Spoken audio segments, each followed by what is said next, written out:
ইমানদারের রূহ যখন আজরাইলে ধরবে তখন আমার আল্লাহ একটা ফেরেশতারে ডাক দিয়ে বলবে, এ ফেরেশতারা তাড়াতাড়ি জান্নাতের ভিতরে যাও, যাই একটা সাদা কাপড় নিয়ে আসো, হাতের মধ্যে একটা আতরের বোতল নাও, নিয়ে ঘরের সামনে দাঁড়ায়া থাকো। আজরাইলে যখন রূহটা টান দিবে, রূহটা টান দেওয়ার পরে রূহটাকে আজরাইলের হাত থেকে তোমার কাপড়ে নিয়ে আসবা। এবার ওই ফেরেশতাটা রূহটারে কাফন দিয়া বানবো, বাইন্দা আসমানের মধ্যে একটা উড়াল দিব। প্রথম আকাশের মধ্যে যাওয়ার পরে ফেরেশতারা জিজ্ঞেস করবে, ও আসমানি ফেরেশতা, যাওয়ার সময় তোমার মধ্যে গ্রান দেখলাম না, এখন দিগো সুন্দর গ্রান দেখা যায়, এই গ্রানটা কোথায় থেকে আসে? কয় জাননি কোথায় থেকে আসে? এমক গ্রামে এমক মিয়ার ফুলার রুহুটা আনছিলাম, এই রুহু থেকে জান্নাতি গ্রান বাইরিতেছে।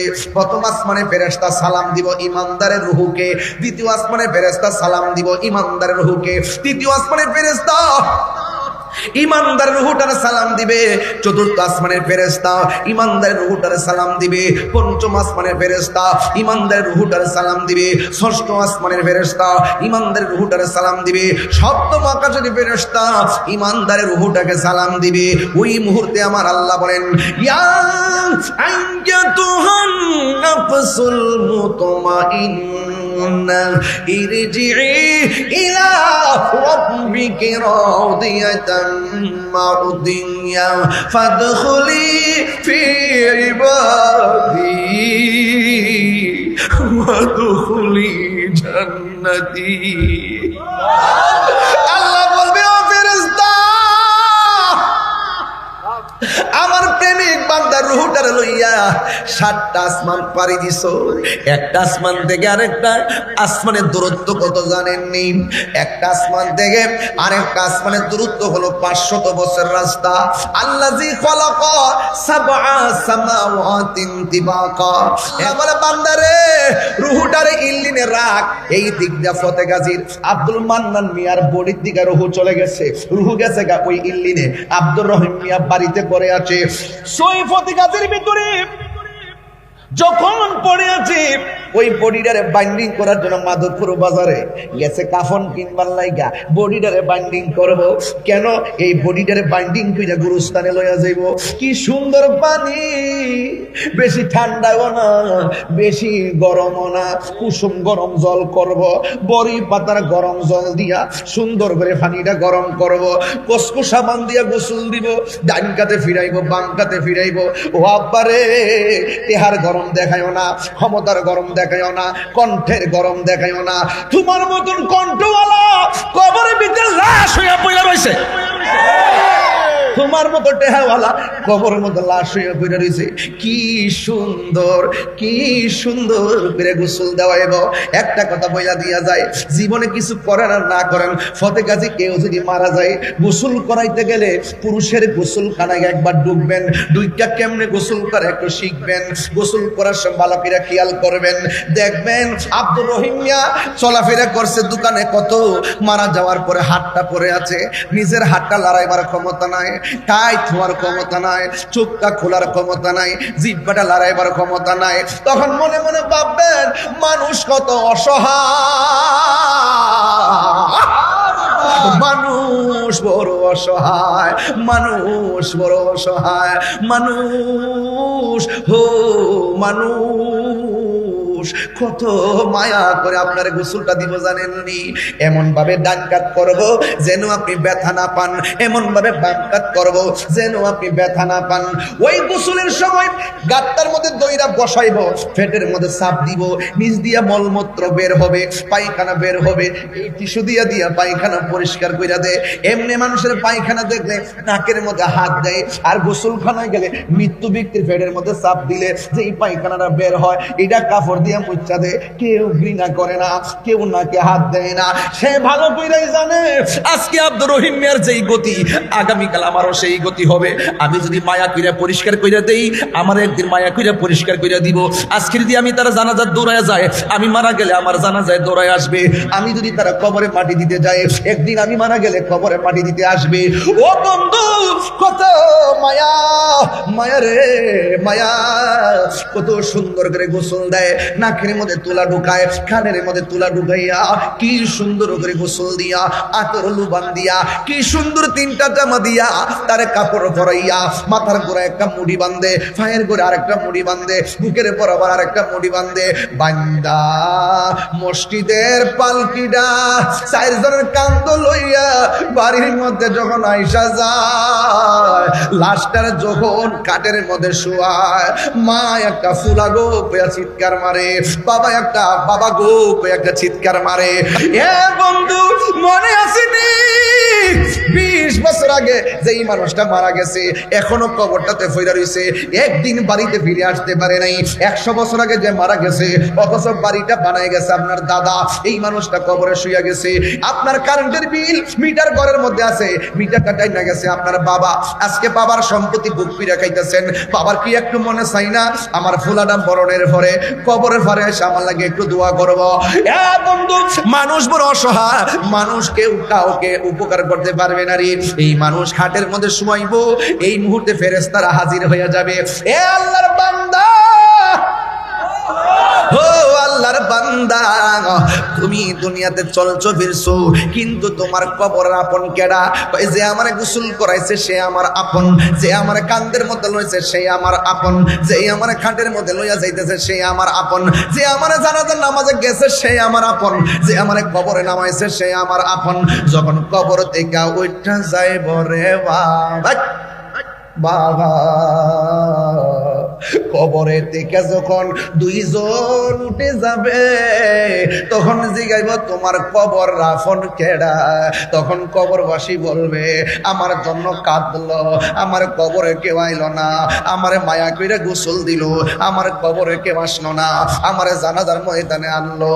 হাজার হাজার মানুষ আমার জানাজার মাঠে লাইনে লাইন, আমার কবরে কেউ আইলো না, আমার কবরে নামাইলো। মনে মনে ভাবলাম দুইজন কবরে থাকবো, আমার কবর থেকে উঠতে গেল, বাঁশ দিয়া আটকায়া দিল, এরপরে নাকি হয় নাই, আবার সাড়ি দিয়া আরো আন্দার করে দিল, এরপরে নাকি হয় নাই, মাটি দিয়া চাপা দিয়া দিয়া এমন অন্ধকার কইরা সবাই বিদায় নিল। আগে যদি জানতাম কবরে নামাজ ছাড়া উপায় নাই, জীবনে নামাজ ছাড়তাম না। আগে যদি জানতাম ইমান ছাড়া কোনো উপায় নাই, তাইলে বেঈমানি করতাম না। দুনিয়া দুনিয়া কইরা সব বরবাদ কইরা ফেলাইছি। আল্লাহু আকবার করবে কেন? এই কবর এমন একটা সাংঘাতিক জায়গা, কেউ আপন হবে না, তাইলে জিন্দেগিতে নামাজ ছাড়তাম না। ইন দি মিন টাইমে যদি আপনি ইমানদার হতে পারেন, ঘরে জিগাইব আপনারা আপন কেডা, ইমানদার কথা বলবে না। জানাজার মাঠে জিগাইব আপনার আপন কেডা, ইমানদারে কোনো কথা বলবে না। কবরে যাওয়ার পরে জিগাইব আপন কেডা, কোনো কথা বলবে না। কবর থেকে উঠার পরে বলবে আপন কে? এবার ইমানদার বলবে যিনি আমার আপন হবে তিনি সোনার মদিনা। ও মুহিব্বিন পাগলের দল, জবান খুলে বলেন হায়াতের মালিক কে? আল্লাহ রাব্বুল আলামিন বলেন মিনহা খালাকনাকুম ওয়া ফিহা নুঈদুকুম ওয়া মিনহা নুখরিজুকুম তারাতান উখরা। আল্লাহ রাব্বুল আলামিন বলেন এই মাটি থেকে তোমাকে সৃষ্টি করা হয়েছে, সেখানেই তোমাকে দাফন করা হবে। আর এই জায়গা থেকে একদিন উলঙ্গ অবস্থায় উঠাইয়া তোমাকে হাসরের ময়দানে একত্র করা হবে। সেই ময়দানে পাপ পুণ্যের হিসাব করা হবে। একটা মানুষের কয়েকটা ঘাট আছে, একটা ঘাট থেকে একটা ঘাট বড় ভয়ঙ্কর। এর মধ্যে প্রথম ঘাটটা হলো মরণের ঘাট, মরণের ঘাট। 2 নম্বর ঘাটটা হলো কবরের ঘাট। 3 নম্বর ঘাট হলো হাসরের ময়দানের ঘাট। 4 নম্বর ঘাট হলো জাহান্নামের উপরে পুলসিরাতের ঘাট। এই 4টা ঘাট বড় ভয়ঙ্কর। প্রথম ঘাটটা শুরু হবে মরণ দিয়া। দুনিয়াতে আসছি একদিন চলে যেতে হবে, কেউ আগে কেউ, কেউ দিনে কেউ, কেউ দেশে কেউ। বন্ধুরে বন্ধুরে ও বাবা, ও বাগাসুরার বাবারা, ও মাধবপুরের বাবা জিরারি, মরণে কাঠ বড় কঠিন।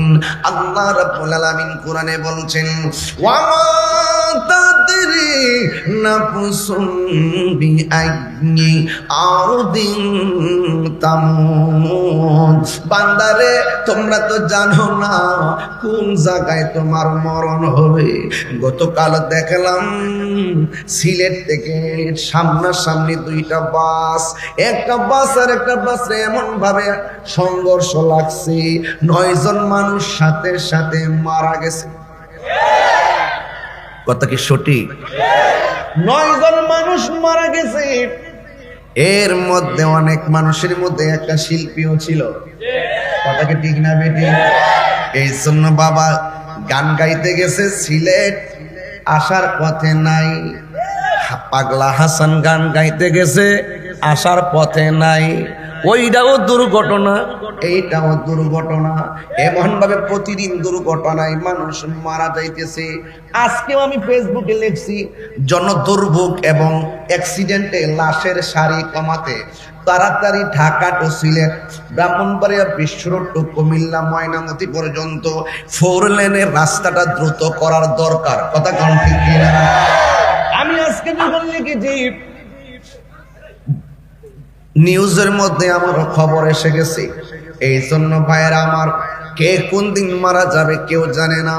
এই মুহূর্তে আমি যেখানে মাহফিল করতে পড়ছি ফতেগাজী সরকারি প্রাথমিক বিদ্যালয় মাঠ প্রাঙ্গণে, আমার পাশে সালাউদ্দিন তালুকদার মহান মহোদয়, আমার পাশে ইমাম সাহেব খতিব মহোদয়। এই 3 জনের সামনে যে কোনো মুহূর্তে আজরাইল চলে আসতে পারে। কেউ আগে যাবে, কেউ পরে যাবে। যদি আমি জানতাম আমি সবার আগে মারা যাব, আর সময়টা যদি আল্লাহ আমার জানাইয়া দিত, ওয়াজ মুখ দিয়া আইতো না, খাওয়ার মুখ দিয়া ঢুকতো না, মরণ টেনশনে ঘুম খাওয়ান হারাম হইয়া যাইত। আল্লাহ বলেন, তুমি তো জানো না কোন জায়গায় তোমার মরণ হবে। ও বন্ধু, কোন জায়গায় কিভাবে মরব আমি আপনি জানি না। এই জন্য জবান খুলে বলুন, হায়াত মৌতের মালিক কে? এখন প্রশ্ন করতে পারেন আল্লাহকে। আল্লাহকে এটা জানেননি? ওয়া ইন্নাহু হুয়া ইউবদিউ ওয়া ইউঈদ। আল্লাহ হলো তিনি যিনি তোমার শুরুর মালিক, যিনি তোমার শেষের মালিক। এই জন্য আমার শুরু হইছে জীবন দিয়া, শেষ হবে মরণ দিয়া। কথা কোন ঠিক কিনা? এই দুনিয়াতে আসার পরে কেউ বিল্ডিং ঘরের মালিক, এই দুনিয়াতে আসার পরে কেউ মাটির ঘরের মালিক। গেছিলাম বাঁশখালী বন্যায়, দেখছেন নি আপনারা? বাঁশখালী বন্যায় গেলাম, দেখলাম মাটির ঘরগুলো ভাঙ্গা, চালগুলো পানিতে লেগে গেছে। এখন এত পানি দেখলাম, 10 দিন পরে দেখলাম পানির জায়গায় পানি নাই। আপনারা বলুন, জোয়ার বাটা লাগাই কে? আরো জোরে কন্যা কে? এই জন্য যুবক, একদিন আমাদের মৃত্যুর সমাধি হবে, মরণের মাধ্যমে আমার জীবনের সমাধান হয়ে যাবে। এই জন্য কে কোন দিন মারা যাব আমরা জানি না। আজকে হাজার হাজার মানুষ মাহফিলে কাঁধে কাঁধে বসে গেছে, কাহার সঙ্গে কেউ কথা কয় না, শুধুমাত্র মা বাবার কথা মনে হয়ে যায়, বাবার কথা মনে হয়ে যায়। কোন দিন জানে আজরাইল আসে, আজরাইলের কথা মনে হয়ে যায়। আপনারা জবান খুলে বলুন, মরণের আগে আমরা আল্লাহর ইবাদত দরকার আছে না নাই? আজরাইল আসার আগে আমরা নবীর মহব্বতের দরকার আছে না নাই?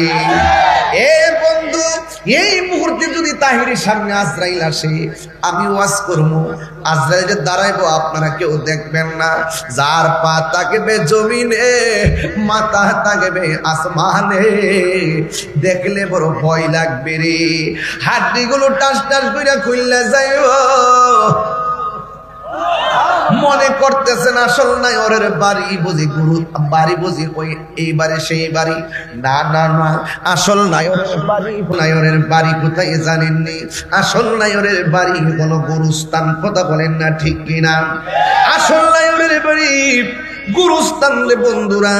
এই জন্য আমি মাঝে মাঝে বলি নায়রি নায়র হইল শেষ, এবার চলো নিজের দেশ। নিজের দেশ কি বাংলাদেশ না কবর?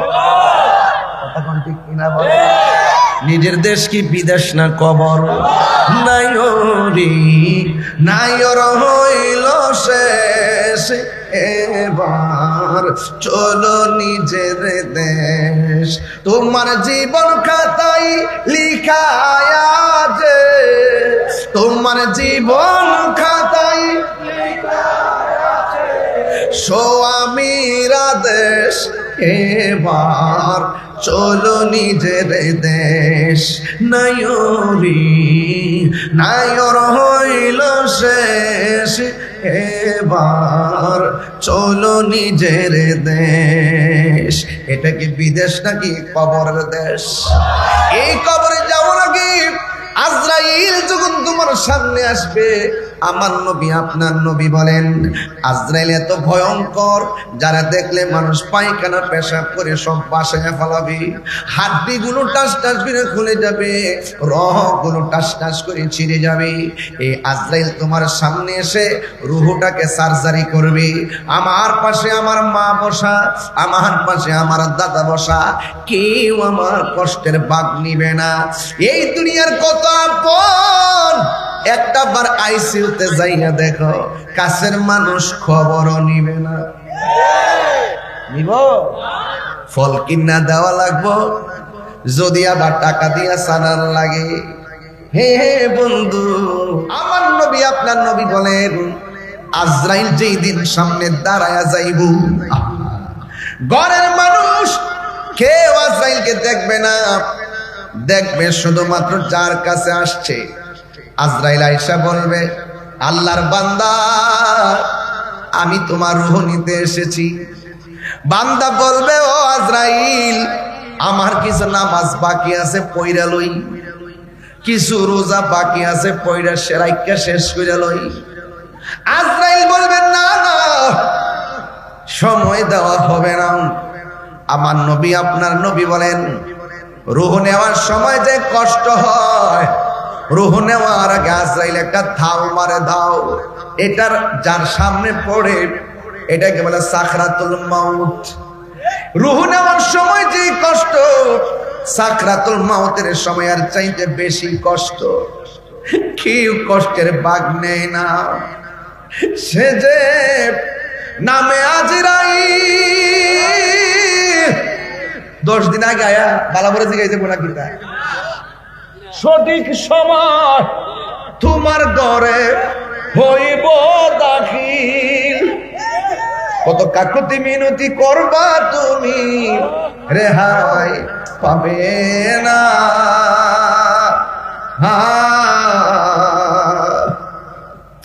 আজরাইলা শিলে কারো কফিয়ত চলবে না, হার মানুষ কফিয়ত চলবে না। মরণেরই কথা মানুষ স্মরণ করো না। আজরাইলা শিলে কারো কফিয়ত চলবে না, মানুষ কফিয়ত চলবে। তোবা নামক গাছটি আছে, পাতায় পাতায় লেখা আছে মানুষের হায়াত। তোবা নামক গাছটি আছে, পাতায় পাতায় লেখা আছে মানুষের হায়াত। সেই পাতা রিয়া পড়লে মৌতের নিশানা। আজরাইলা শিলে কারো কফিয়ত চলবে না, রে মানুষ কফিয়ত চলবে না। আল্লাহ কেন গভীর মনোযোগ। যেই কথাটা বুঝাইতেছি, আজরাইল কাউকে ছাড়বে কোটিপতি যে ঘরে ঘুমাইব, রিক্সাওয়ালা মরলে সে ঘরে যাইব, ঠিক না বেঠিক? কোটিপতির গায়ের মধ্যে সেই কাপড়, গরিবের গায়ের মধ্যে সেই কাপড়। গরিবের পুরুষের কাপড় তিনটা, বড় লোকের কাপড়ও তিনটা। বড় লোকের কবরে যে তিনটা প্রশ্ন, গরিবের কবরের মধ্যে সেই তিনটা প্রশ্ন করা হবে। সবার কাছে আজরাইল আসবে, আইসা ঘরের দরজায় এসে এমন ভাবে তোমার রুহটারে টান দিব, কেউ পায়খানা করে বাসায় ফেলবে, কেউ কান দিয়ে রক্ত বের হয়ে যাবে, কাহারও নাক দিয়ে রক্ত বের হয়ে যাবে, কেউ জিহ্বা দিয়ে এই দিকটা পয়সা পয়সা রক্ত ঝরব, আর হাড্ডি গুলা খুলে যাবে, পায়খানা করে বিছানা বাসাইয়া দিব। আমার নবী আপনার নবী বলে, উম্মত এইরকম ভাবে যাদের আলামত দেখা যাবে, মনে রাখবা তার মরণের লক্ষণটা বেশি ভালো না। ইয়া রাসূলুল্লাহ, নবী গো, নবী গো, ও মায়ার নবী, কোন লক্ষণটা ভালো? আমার নবী বলে, লোকটা যদিও কালো তার লক্ষণ হবে ভালো। তাই ব্যাপারটা কি? তার যদি ঈমান থাকে, আমলগুলা যদি পরিশুদ্ধ থাকে, আজরাইল তার সামনে আইসা কঠিন চেহারা নিয়ে আসবে না, একদম বন্ধুর মতো আসবে, মাথার চুলের মধ্যে আঙ্গুল দিয়ে আশ্রয়া দিব। যখন ঘুম আইসা যাইব, ঘুমের করে রুহটা বের করে নিয়ে যাবে। মায়ের স্তন থেকে সন্তান যেমনে ঘুমায়া যায়, এমন ভাবে বান্দা মরণের ঘরে ঘুমায়া যাইব। চিৎকার মাইরা কি আল্লাহু আকবার বলা যাবে না? আজরাইল এসে তোমার সালাম দিব, ও বন্ধুরি আমার, আজরাইল তোমার সামনে আসবে, আয়েশা বলবে তোমাকে নিয়ে যাব। ইমানদার বলবে, আজরাইল আর দেরি করো না, তাড়াতাড়ি আমার রূহটারে লইয়া যাও, আমার আল্লাহ এবং নবীর সঙ্গে দেখা করার জন্য মনটা পাগল পাগল হয়ে রয়েছে। রূহটা তখন, ইমানদারের রূহ যখন আজরাইলে ধরবে, তখন আমার আল্লাহ একটা ফেরেশতারে ডাক দিয়ে বলবে, এ ফেরেশতারা, তাড়াতাড়ি জান্নাতের ভিতরে যাও, যাই একটা সাদা কাপড় নিয়ে আসো, হাতের মধ্যে একটা আতরের বোতল নাও, নিয়ে ঘরের সামনে দাঁড়ায়া থাকো। আজরাইলের যখন রুহটা টান দিবে, রুহটা টান দেওয়ার পরে রুহটাকে আজরাইলের হাত থেকে তোমার কাপড়ে নিয়ে আসবা। এবার ওই ফেরেশতাটা রুহটারে কাফন দিয়া বানবো, বান্দা আসমানের মধ্যে একটা উড়াল দিব। প্রথম আকাশের মধ্যে যাওয়ার পরে ফেরেশতারা জিজ্ঞাসা করবে, ও আসমানি ফেরেশতা, যাওয়ার সময় তোমার মধ্যে গ্রান দেখলাম না, এখন দিগো সুন্দর গ্রান দেখা যায়, এই গ্রানটা কোথায় থেকে আসে? কয় জানুনি কোথায় থেকে আসে? এমক গ্রামে এমক মিয়ার ফুলার রুহুটা আনছিলাম, এই রুহু থেকে জান্নাতি গ্রান বাইরিতেছে। প্রথম আসমানে ফেরেশতা সালাম দিব ইমানদারের রুহুকে, দ্বিতীয় আসমানে ফেরেশতা সালাম দিব ইমানদারের রুহুকে, তৃতীয় আসমানে ফেরেশতা ইমানদারের রূহটারে সালাম দিবে, চতুর্থ আসমানের ফেরেশতা ইমানদারের রূহটারে সালাম দিবে, পঞ্চম আসমানের ফেরেশতা ইমানদারের রূহটারে সালাম দিবে, ষষ্ঠ আসমানের ফেরেশতা ইমানদারের রূহটারে সালাম দিবে, সপ্তম আকাশের ফেরেশতা ইমানদারের রূহটাকে সালাম দিবে।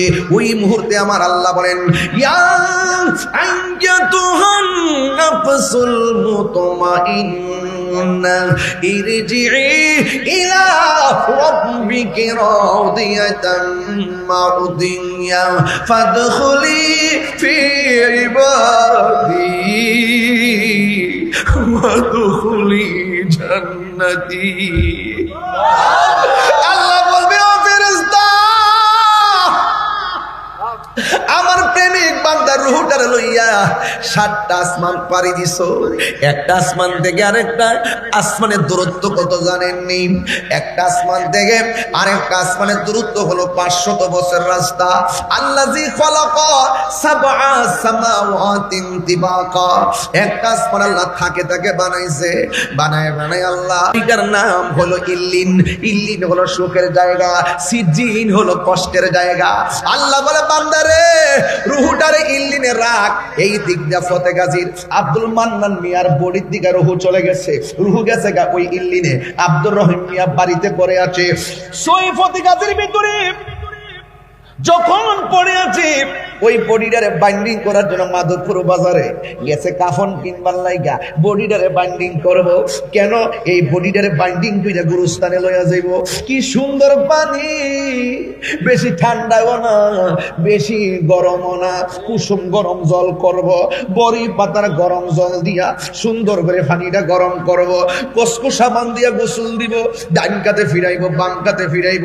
ও আব্বারে, দেহার গরম দেখায়ও না, ক্ষমতার গরম দেখায়ও না, কণ্ঠের গরম দেখায়ও না। তোমার মতন কণ্ঠওয়ালা কবরের ভিতরে লাশ হইয়া পড়ে রয়েছে, তোমার মতো টেহাওয়ালা কবরের মতো লাশ হইয়া পড়ে রয়েছে। কি সুন্দর, কি সুন্দর করে গোসল দেওয়াইব। একটা কথা বইলা দিয়া যায়, জীবনে কিছু করেন আর না করেন, ফতে কাজে কেউ যদি মারা যায়, গোসল করাইতে গেলে পুরুষের গোসলখানায় একবার ডুববেন, দুইটা কেমনে গোসল করে একটু শিখবেন। গোসল করার সময় ভালো করে খেয়াল করবেন, দেখবেন আব্দুর রহিম মিয়া চলাফেরা করছে দোকানে, কত মারা যাওয়ার পরে হাতটা পড়ে আছে, নিজের হাতটা লড়াইবার ক্ষমতা নাই, কাই থোয়ার ক্ষমতা নাই, চোখটা খোলার ক্ষমতা নাই, জিহ্বাটা লড়াইবার ক্ষমতা নাই। তখন মনে মনে ভাববেন মানুষ কত অসহায়, মানুষ বড় অসহায়, মানুষ বড় অসহায়, মানুষ হো মানুষ কত মায়া করে আপনার গোসলটা দিব জানেননি। এমন ভাবে ডান কাত করবো যেন আপনি ব্যথা না পান, এমন ভাবে বাম কাত করবো যেন আপনি ব্যথা না পান। ওই গোসলের সময় গাতটার মধ্যে দইরা বসাইব, পেটের মধ্যে চাপ দিব, নিচ দিয়া মলমূত্র বের হবে, পায়খানা বের হবে, এই টিস্যু দিয়া দিয়া পায়খানা পরিষ্কার কইরা দেয়।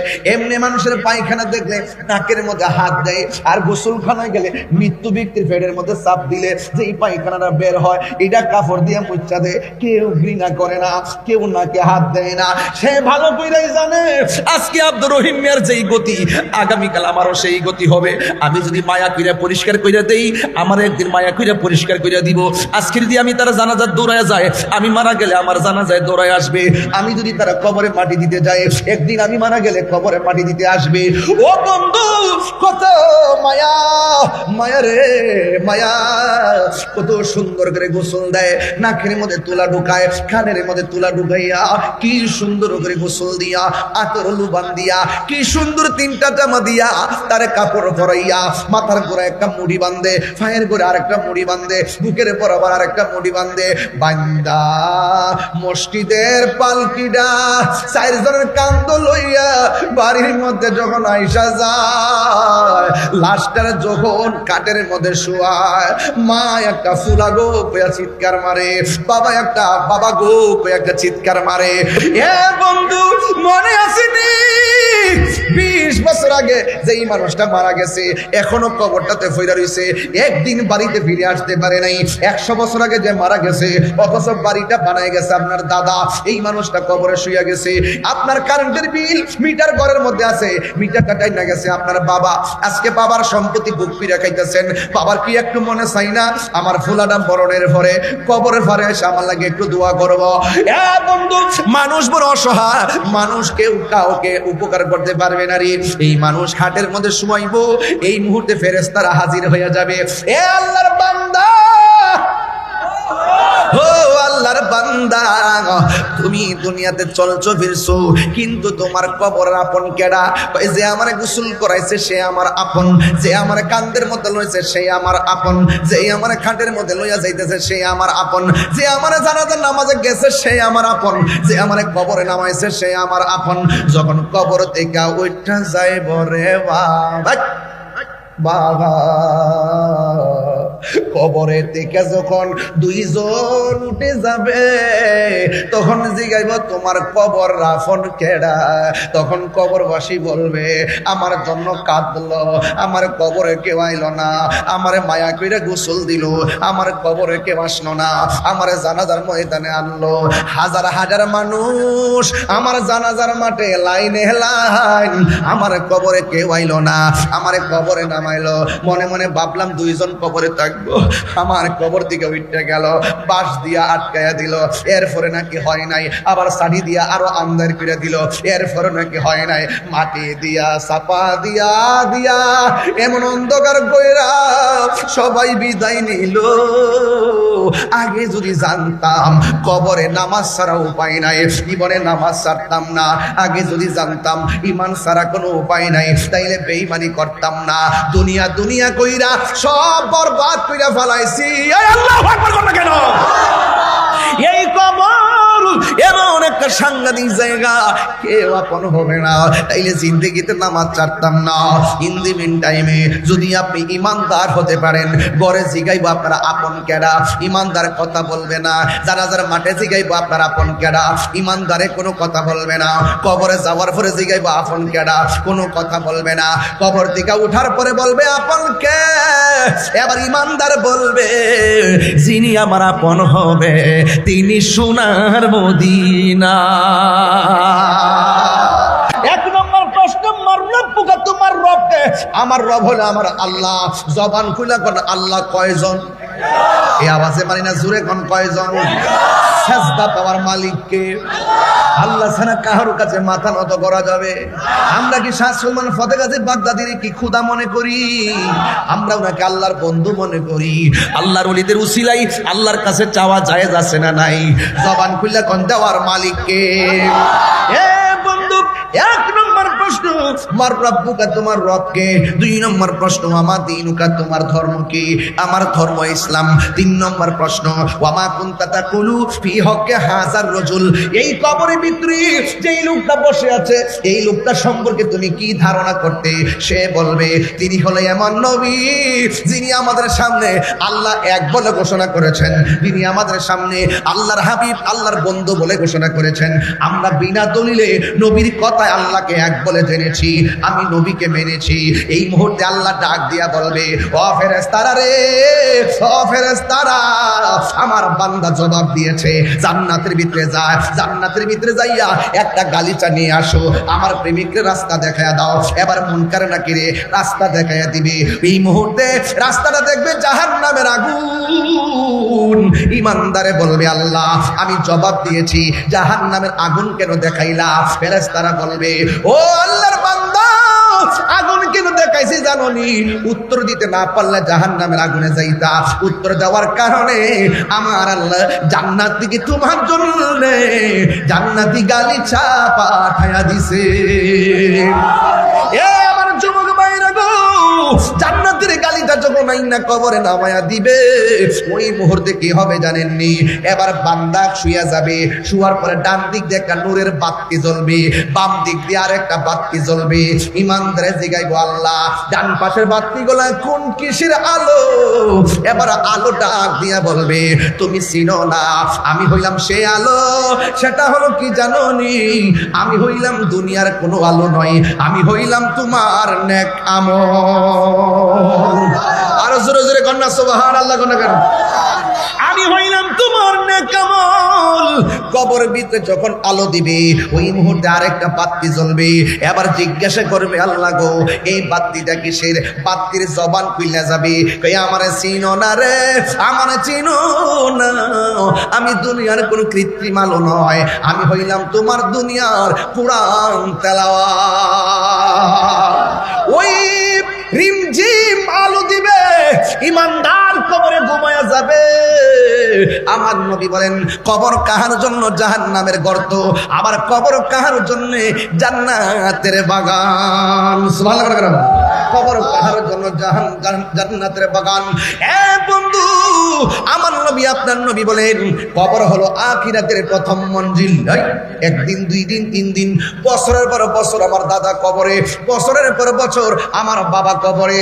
একদিন আমি এই কবরে যাব, জনম জনম পর্যন্ত কবরে পড়ে থাকবো। আল্লাহ রাব্বুল আলামিন বলেন এই কবর থেকে একদিন হাসরের ময়দানে উঠবে, চিৎকার মেরে কি আল্লাহু আকবার বলা যাবে না? ওই কবর থেকে মানুষ একদম উলঙ্গ অবস্থায় কবর থেকে উঠবে। আল্লাহু আকবার। ওই কবর, এই হাসরের ময়দান থেকে আমার আল্লাহ রাব্বুল আলামিন জান্নাতে যাওয়ার জন্য জাহান্নামের উপরে একটা রাস্তা বানাইবো। ওই রাস্তার নাম হলো ফুলসিরাত। জোরে কোন রাস্তার নাম কি? আরো জোরে কোন রাস্তার নাম কি? এই ফুলসিরাত চুলের চাইতে চিকন, হীরার চাইতে ধারালো। এর নিচে থাকবে জাহান্নামের আগুন। জীবনে কত ব্রিজ দেখেছি, পদ্মা সেতু দেখছি, নিচে কি আগুন না পানি? আরো জোরে কোন আগুন না পানি? পদ্মা সেতু দেখেছি নিচে হলো পানি, যমুনা সেতু দেখেছি নিচে হলো পানি, কিন্তু আমার আল্লাহ একটা ব্রিজ বানাইবো, ওই ব্রিজের নাম হলো পুলসিরাত। পুলসিরাতটা চুলের চাইতে চিকন, হীরার চাইতে দাঁড়ালো। এই পুলসিরাতের নিচে কি থাকবে জানেননি? নিচে থাকবে জাহান্নামের আগুন। আগুন এত কঠিন আগুন রে। এই আমার নবী, আপনার নবী একদিন সাহাবায়ে কেরামদেরকে নিয়ে ওয়াজ করতেছেন, হঠাৎ করে একটা আওয়াজ হলো। ওই আওয়াজের ভিতরে সাহাবায়ে কেরাম জিজ্ঞেস করলেন, ইয়া আল্লাহু আকবার, জোরে হবে, ইয়া রাসূলুল্লাহ, নবী গো, মায়ার নবীজি, আপনি ওয়াজ করতেছেন, এত সুন্দর আওয়াজটা কোথায় থেকে আসলো? আমার নবী বলে, এই বিকট আওয়াজ কোথায় থেকে আসছে জানোনি? আজকে থেকে প্রায় ৭০,০০০ বছর আগে এই দুনিয়াটা যত বড়, এর চাইতে ৭০ গুণ বড় একটা পাথর আমার আল্লাহ জাহান্নামের মুখের মধ্যে ছেড়ে দিয়েছিল। এই পাথরটা ৭০,০০০ বছর পরে আজকে যাইয়া জাহান্নামের নিচে পড়েছে। জাহান্নাম ডেকে, এই মনিটর একটু সাউন্ড রাখেন, সাউন্ডের আলাদা। এই বাবা, জাহান্নাম ডেকে সাধারণ গর্ত? কথা কয় নাকি লেগে? জাহান্নাম ডেকে সাধারণ গর্ত? ৭০,০০০ বছর আগে এই দুনিয়াটা যত বড়, এর চাইতে ৭০ গুণ বড় একটা পাথর ছাড়ছে। এই পাথরটা ৭০,০০০ বছর পরে জাহান্নামের তলে গেছে। কাল লাগে জানেননি? জাহান্নামের সবার নিচে থাকবে কে, এটা জানেননি? মুনাফিকরা। ওয়াজটা টেনে লাইন আনছি, বহুত কষ্ট হয়েছে এই টাইম না আনতে। জাহান্নামের আগে আমাদের এলাকাতে চুলার আগুন ধরা নেই, কথা কন, চুলার মধ্যে আগুন ধরা নেই, লাকড়ি দিয়া ধরাই, কথা কন ঠিক কিনা? আর জাহান্নামের আগুন ধরাইবো মানুষ দিয়া। জাহান্নামের আগুন ধরাইবো কি দিয়া? মানুষ আর পাথর দিয়া। ওয়াকুদুহান নাস ওয়াল হিজারা, মানুষ এবং পাথর দিয়া এই জাহান্নামের আগুন ধরাবে। উইদ্দাত লিল কাফিরিন, এই জাহান্নামটা প্রস্তুত করছে কাফেরদের জন্য। এখন প্রশ্ন হলো, আমি যে প্রায় মাহফিলে বলি কাফেরের চাইতে মুনাফিকের শাস্তি ভয়ঙ্কর, কেন জানেননি? ভাই, ইন্নাল মুনাফিকিনা ফিদ দারকিল আসফালি মিনান নার, মুনাফিকরা জাহান্নামের সর্বনিম্ন স্তরে থাকবে। আঙ্গ সমাজে মুনাফিক নাই।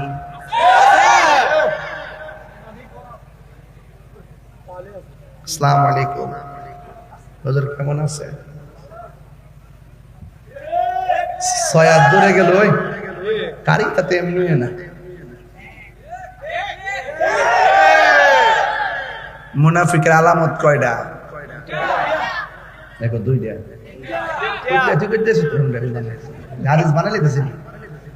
মুনাফিকের আলামত কয়টা?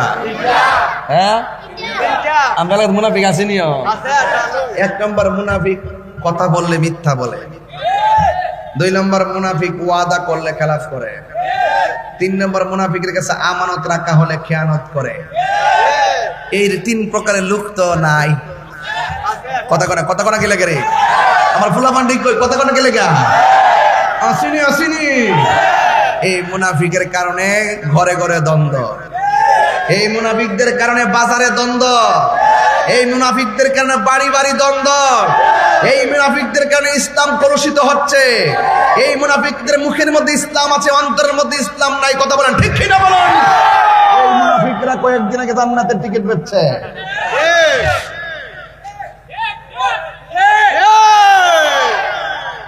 আমি কি কাহার নাম বলেছি?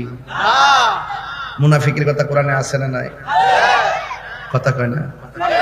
এখন কি জান্নাতের টিকিট পেয়েছে? অফার, অফার, কারণ নির্বাচন, অফার, আবার অফার। কোন সময় আসবে? তো যেই লোকগুলোর অফার শেষ, এখন তারা নির্বাচনের পরে আফারে লয়ে আড্ডা মারে। আফা বুঝুননি? আফা ধরা পড়লে দ্বিতীয় বউ। এটা প্রথম বউয়ের অভিশাপ, এটা প্রথম বউয়ের অভিশাপ। পিসাব না, এটা অভিশাপ। আমগদের সাথে মুনাফিক বইরে গেছে। কথা কন না কি লেগে? হাসরের মাঠে, হাসরের মাঠে জিরাইতেছে, বালিশ দিলে সুবি দিলে। আমি তো তো মোটা, দেখো ইয়ার লাগবে শুনতে। বালিশ দিলে ভালো লাগবে। পিছনে ভাই না। এই মুনাফিক আসলে মানে শুক্রের পেটে বর্তমান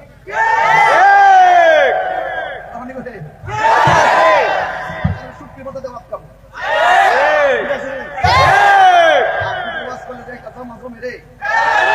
দরকার শুক্রের বর্তা দিয়ে ভাত কামো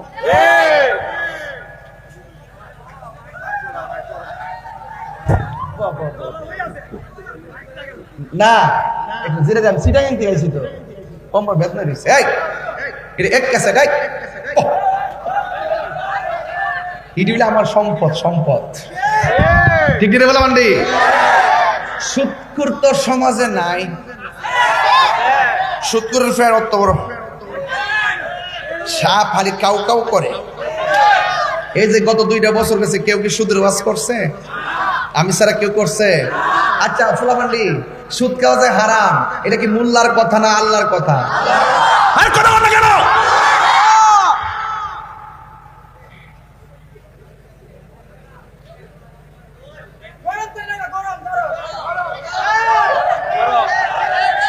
এই সুদখোরের কারণে গরিব আরো গরিব হয়ে গেছে সুদের 70টা গুনাহ মসজিদে কইনি দি কই হোটেলে এনকিলাম ডরাইন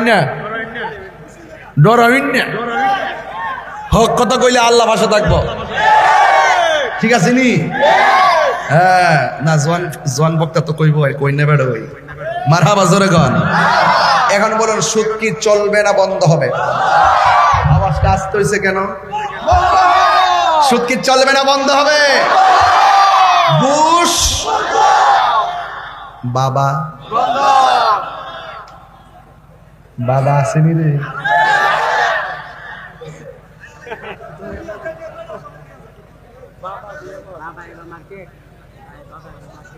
আয় হায়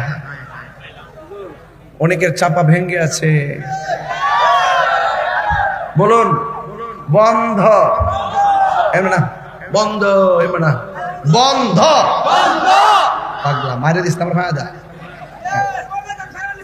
বলেন নেশা খাওয়া কি হালাল না হারাম সুদ খাওয়া কি হালাল না হারাম ঘুষ খাওয়া কি হালাল না হারাম তাইলে বলেন বন্ধ বাবা হ্যাঁ তো বাবা বন্ধ কর আমি কি তা কই আর কি তা কই বাবা ওকে বাবা বন্ধ কর বাবা ইয়াবা ফেন্সি গাঞ্জা সুদ ঘুষ চুরি ডাকাতি মুনাফিকি চুগলখুরি নামাজ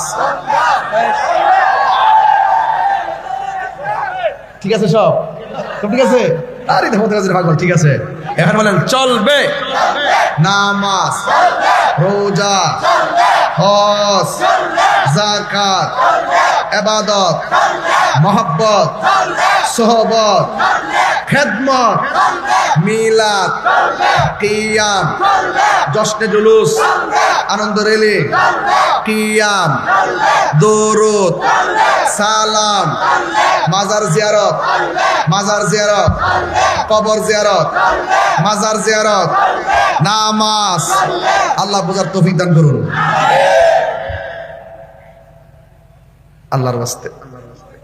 আল্লাহর ওয়াস্তে নেশা করেন না আব্বা না লক্ষ্মী যেই টান মারস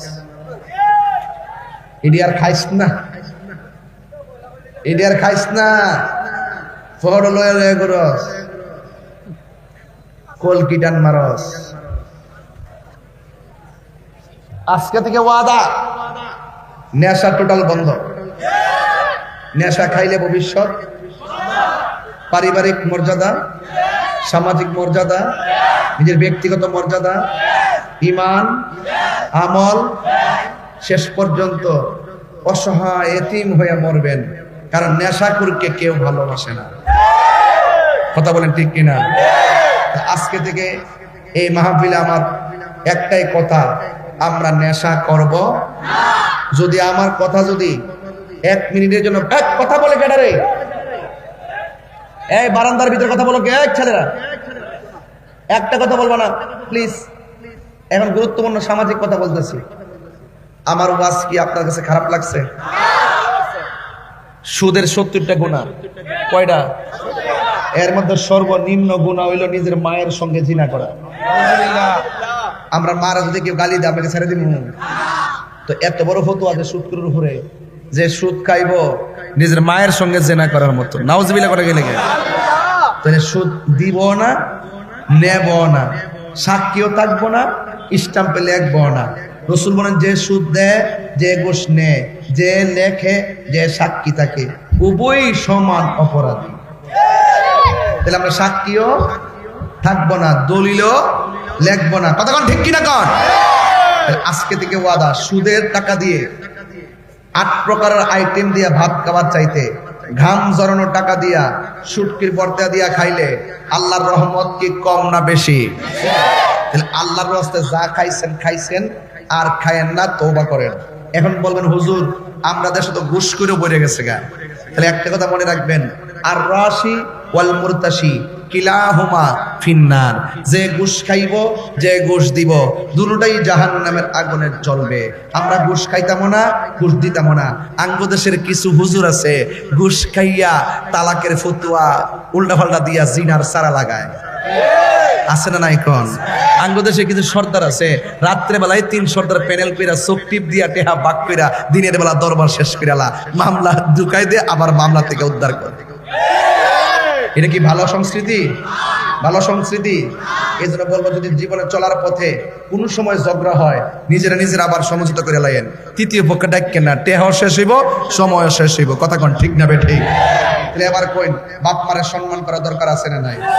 আপনি যদি আমার ওয়াজ পছন্দ করেন, আমি কিন্তু পরিষ্কার বলি, বাপ মারে কষ্ট দিয়া, ওই যে শাকিল আমার মুরিদ, আর কারা নাম কস না, রনি তোমার মুরিদ, ওই শাকিল আমার মুরিদ।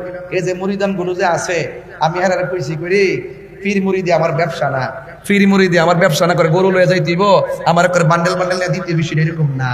আমার ব্যবসা হইলো, তুমি যদি মার মহব্বত করো, বাপের সম্মান করো, আর এই উসলিতে আল্লাহ আমারও কবুল করে, এটাই আমার সবচেয়ে বড় প্রেমের ব্যবসা। কথা কোন ঠিক না বেটি? মা বাপরে কান্দাইয়া আমার কাছে মুরিদি আমার আব্বা আব্বা করবেন, আপনার মতো মুরিদ আমার দরকার নাই। একটা মাত্র গাতা হিটছে, একটা হুইল মাছ পাইছে, ফিরে লেগে দৌড়ায় বাড়িতে দেখা, ফিরে মাশাআল্লাহ একটা হুইল ভাই জানছ আপা আনছ মাশাআল্লাহ, লাউডা সাথে আনলে না বালা খাইতো, গামলা বইরা খাইতো। বুঝছেন না ব্যাপারটা? আমরা দেশে বহুত পীর আছে না, হ্যাঁ আসিনা বহুত আছে, দেখবেন কথা কাজের সাথে কোনো মিল, মুখে একটা অন্তরে আর একটা সত্যিকার অর্থে দেশকেও ধারণ করে না, সুন্নিয়তকে ধারণ করে না, এমন লোক আছে না নাই?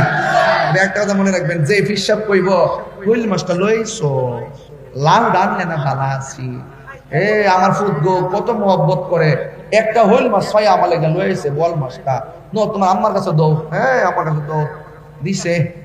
এটার নাম পিসাবগিরি না, বরং কইলা নইলে যে একটা কথা হিটছে, একটা হুইল মাছ চাইছো, আল্লাহর হস্তিটা বাইক লয়ে যাও, তোমার আম্মা আব্বার লয়ে খাও, আমার খাওয়া হইব। এই কথাটা যদি কোনো ফিসাব কইতো আর বাপ মাছ যদি শুনতো, বাপ মা নিজে মাছটা কাইটটা রান্না কইরা ফিরের লাগা সন্তানটা লয়া নিয়ে খাওয়াই লই। আমাদের দেশে বকরি শ্রদ্ধা উঠছে কি লেগিয়া, একমাত্র উঠছে নিজের সরকার, নিজের বান্ডেলটা, নিজের গুলার আগে বরবার লাগে। কথা কোন ঠিক না বেটি? দিবার বেলা কেউ নাই, নিবার বেলা অভাব নাই। এই জন্য যুবক ভাইরা যে ফিসাব কইব, মা বাপের ক্ষেত কি কষ্ট হইতে জানতো না? এই কথাটা গেলে কষ্ট লাগে। আমি দেখছি বহুত কিশোর পোলাপানের কারণে মা বাপ অনেক অশান্তির মধ্যে আছে। কথা ঠিক না বেটি? এই গ্রামটা যদি আমরা সভাপতি লইয়া যদি ঘুরি, দেখবেন 90% মা বাপ কইব, হুজুর আমার সন্তান দিয়ে আমি সুখে নাই। কিশোর বয়সের ফুলাফান গুলো লেখাপড়া বাদ দিয়ে মোটরসাইকেল কিনা তো, বিদেশ ছড়াই তো, মা বাপরে জিম্মি করে না, যে ফিরসাব কইব মা বাপের খেদমত লাগতো না, আমি তোর সব, এটা ফিরসাব না, এটা অভিশাপ। এবার আমার ফিরসাব করে থাকলে থাকবো, না থাকলে নাই।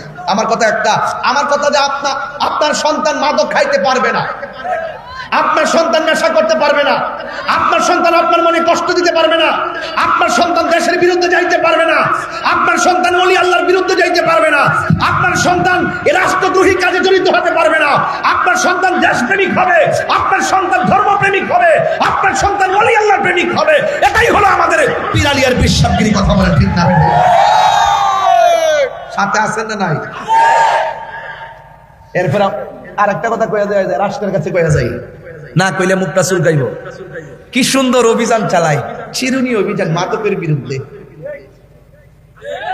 দরে কারে ও ফতে গাছের মাথার ওই কোনাকানা দিয়া গাছের কোনাকানা দিয়া কেউ নি খা ফুলা মান্ডিরে ধরে দইরা দিরা আর খাইবি নি কর আর খাইবি নি কর ও মা গো মা আপনি ফুলা মান ধরতে শুন ফুলা মানের কাছে এটা আইলো কইতে কা হিডা ধরুন হিডার কাছে আইলো কইতে কা হিডারে ধরুন ফুড়ি মাছ ধরতে নেই শুন বল মাছ নদীতে চাইরা ইটা কাম হইতো না যেই সমস্ত ডিলার গুলো মাদকের ব্যবসা করে ইয়াং জেনারেশন সবাই মিলে তাদেরকে খুঁজে বের করতে হবে কথা বলেন ঠিক কিনা সীমান্ত এলাকা সেনাবাহিনী থেকে শুরু করে বিজিবি থেকে শুরু করে মাদক কোথায় থেকে আসে আমরা ভালো করে জানি সেই সমস্ত রাস্তাগুলো বন্ধ করে দিতে পারলেই স্বাধীন সোনার বাংলার সন্তান হুসাইনি তীরন্দাজ হবে কথা বলেন ঠিক নারে রিসালাত আহলে সুন্নাত ওয়াল জামাত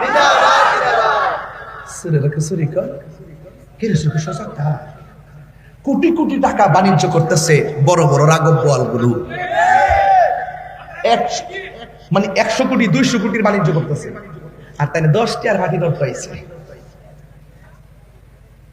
যাক মনের কথা মনে আছে সমাজ সুন্দর করতে সমাজকে মাদক মুক্ত সমাজ করতে হবে আর কেমনে করতে হয় সেই মানসিকতা লাগবে খোঁজ রাখতে হবে উমরের মতন কথা বলেন ঠিক না বেঠিক আমার ভাইরা অনুরোধ করবো মা বাপকে কষ্ট দিলে আল্লাহর ওয়াস্তে এই মাহফিল দিয়ে কোনো লাভ নাই মক্কা মদিনা যায় কোনো লাভ নাই আওয়াজ করে বলেন মা বাপের খেদমত আমরা চাই কি চাই না আল্লাহর ওয়াস্তে আমার যুবক এখানে অনেক বেশি আল্লাহর ওয়াস্তে আজকে বাড়ির যায় আমার কইবেন আম্মা যা করছি আল্লাহর ওয়াস্তে মাফ করে দিবেন আমি আর আপনার কষ্ট দিতাম না মা গো ওই দোয়াটা কইরা দেন না যে এই দোয়ার বদলতে বাইলিদ বুস্তামি হওয়া যায় ওই দোয়াটা করে দেন না যে দোয়াটা পেলে সন্তান আল্লাহর বইলা বইলা বাইরে আসি মার কাছ থেকে আর বাপটা তো নাই চলে গেছে এই ফতে গাছের মাজারে কয়েক শতবার গাইছে হিসাব নাই প্রতি সপ্তাহ বাড়ির থেকে সিনজিলিয়া দৌড়াইয়া আমরা না কইয়া হতো মোবাইলও চালাইছেন আমার বাপে ইন্তেকালের একদিন আগে নাসিরুদ্দিন শিপাশা রহমাতুল্লাহ মাজার গেটের মধ্যে আব্বা অসুস্থ ছিল এরপরের দিন মারা গেছে দেখেন শেষ বিদায় দাও ওলি আল্লাহর মাজার জিয়ারতের মাধ্যমে এজন্য আমি বলতে চাই ভাইরে আমার বাপ গেছে আমি বুঝি আপনারটা গেলে আপনি বুঝবেন আপনার মা গেলে আপনি বুঝবেন বুড়া বাপটা তখন 50,000 বেতন ভান সংসার চালাইতে পারেন না আর বাপটা সরকারি চাকরিও করতো না কেমনে 2টা ফুলারে 3টা মেয়েরে বিয়া দিল বিয়া করাইলো কেমনে লেখাপড়া করাইলো একটিহারি করছে না কেমনে করছে আসলে ওই বাপটার